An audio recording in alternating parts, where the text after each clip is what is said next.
Yo, party peeps, what is up? It's your boy, the best gabber in the biz. The first Monday Night Raw on the road to King and Queen of the Ring is officially in the books, and a lot of stuff went down. So, let's gab about it. First off, amazing start to the King of the Ring tourney, especially on the men's side, because they all freaking cooked tonight. Especially give shout out to Ricochet and Ilya Dragunov and Gunther and Sheamus. Banger after banger after banger. After what's the word? Oh yeah, banger.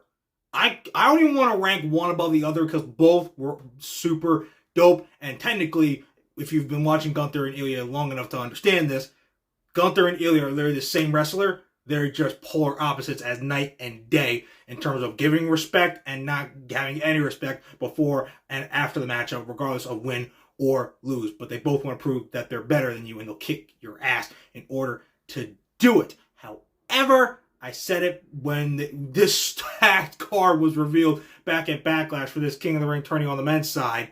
Gunther Ilya is not going to happen in this tourney. We gotta hold it off because, look, I love free stuff as much as anybody. I love when WWE does it. I love when AEW does it. But there comes a time, and both know this, when we gotta put stuff on pay-per-view or PLE. Gunther Ilya needs to be on a PLE. Clash of the Castle at the earliest, but I really believe they can keep them apart long enough to do it where I feel like it's perfectly right at Bash at Berlin. Or, hell, maybe you could do both. Maybe you can just Gunther beats him at Clash of the Castle, then we run it back and Ilya gives him a friggin' loss at Bash in Berlin. But we don't have to go that way. Bash in Berlin is just fine. You gotta wait. That's why main event Jey Uso Yeet is going to win his match against Ilya next week.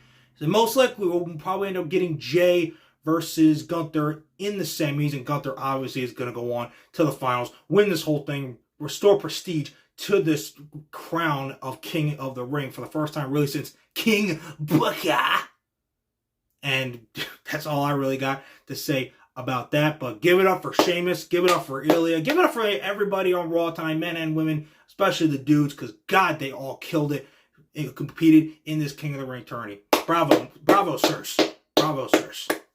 Banger after banger after banger after banger after banger. Okay, guys, talking about the King of the Ring, let's talk about someone that was supposed to be in King of the Ring until he got taken out literally hours before the show.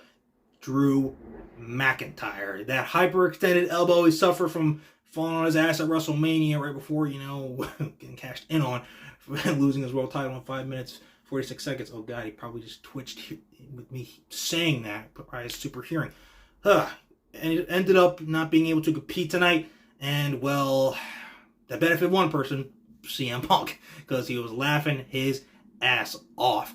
And look, I've kind of been saying something over these past couple months, and especially the last couple weeks, that CM Punk basically just confirmed for us, and it's that he's screwing Drew McIntyre at Clash of the Castle. He looked right in the camera, like I'm looking at you right now. Everybody at home watching Raw tonight, everyone's watching at home right now, watching this vid and liking and subscribing, because you better be. I'm just kidding. Go ahead, do it. You guys know you want to. But he's like, yo, even if I gotta show up in Glasgow, I will, and I'll knock your teeth down your throat. It's almost like somebody's been saying this the entire time, that Drew's not gonna win the world title, because how would that be making his life hell, like Punk said that he's going to do? It makes no sense. And wouldn't Punk want to screw Drew constantly? And what's a better place to screw him again than in Glasgow? I guess someone's been saying it. I don't know who. But thank you, CM Punk, for actually confirming what you're basically going to be doing. But hey, it's whatever. I don't know anything. I'm not the best gabber in the biz. I don't have a magic 8-ball or a magic little sphere to see into the future. Told you. But hey, I've said it before, I'll say it again. This match looks like, to me, it's really going to be going down at SummerSlam, because especially with Drew at this point, I don't even know. Even if they get to this, I feel like one of these two is walking away with taking time off from WWE to get something fixed. Whether it's Punk getting hurt again, I wouldn't wish that on anybody, but that's how his body is. And then Drew, just however much worse his hyperextended elbow ends up getting, I feel like it could end up having to lead him down to having to just get surgery afterwards. But point is that CM Punk is not going to stop making Drew McIntyre's life hell by any means necessary. So Drew, just good luck, buddy, because you're in for a rough couple months. Even more rough than you've already had, courtesy of CM Punk. Yes. Okay, you guys, we're talking about King of the Ring. We're talking about championships. Championship matches that were made official. Liv Morgan, Becky Lynch made here tonight official for King and Queen of the Ring. Now, guys, some of us went back and forth on this after Becky won the Battle Royal. And I came to the conclusion, back then, go check out the vid. And I was going to say here now, I understand the route they are going if they want to just have Liv dethrone Becky on an actual PLE and not just on a random episode of Raw that had a Battle Royal built up a week in advance. If that's the route, I get it. Totally. You're even stressing the fact that Liv has never beaten Becky. So that's good. That's very good. As long as you actually deliver. Because I'm gotta be honest with you guys right now, and a lot of you guys are gonna vibe with me when I say this. If Liv doesn't beat Becky, what the hell are we doing? Like, for real. And a little bit in the back of my mind, I'm like, she's already teasing stuff with Damage Control. I'm like, shit, are they really gonna have Liv lose again? I don't know. Like, if Becky wins against Liv, again, Liv comes up second place again. Just in general, especially this year. Like, what are we doing?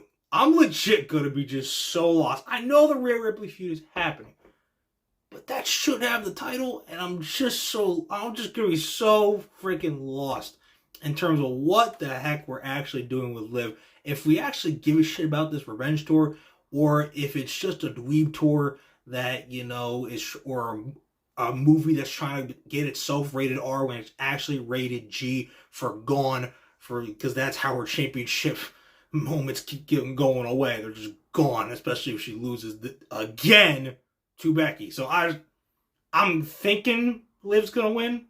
To give it on a PLE, I totally understand it. Yeah, because Becky doesn't need to hold the belt that long. I mean, she wasn't supposed to even be champion, period. Okay, well, soon Rhea. So I really just don't know. So hopefully, Liv, you're always saying, watch me. Hopefully we can watch you win this championship in Saudi Arabia at King and Queen of the Ring. Otherwise, I have no idea what the hell we are doing. Okay, guys, that is Raw. We are done. Put it in the rearview mirror. We are done. Whew. King of the Ring first night. Stand out for both men and the women. They are delivering. And we don't even know the SmackDown brackets yet. It's crazy. I'm loving it. We know who guys are going to be in it, like Carmelo Hayes, him, and LA Knight. Yeah. Maybe even Logan Paul tries to toss his name into the mix. He's on the poster. Or hey, maybe if LA Knight, falls at some point in the tourney, he can go on to finally win his first championship here in the WWE, the United States Championship. But we'll find more of this out on SmackDown. On Raw tonight, they might have teased that Strowman might be going for the World Championship.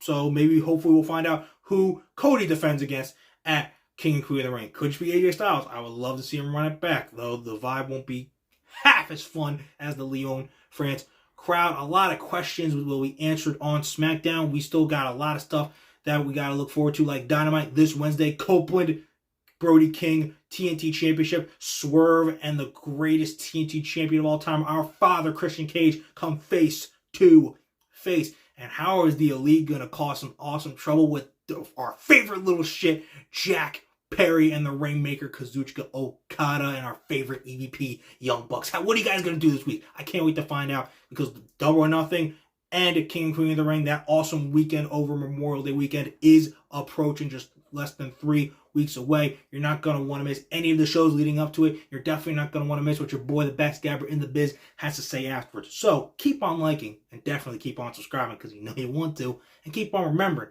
that when it comes to talking wrestling, who better to gab with than Gabe right here? You already know. So guys, I hope you enjoyed Raw tonight. It was filled with bangers. It's time to move on to some good shit with AEW this week before we move on to SmackDown. So until then, you guys, Deuces, and I will see you guys after Dynamite this Wednesday.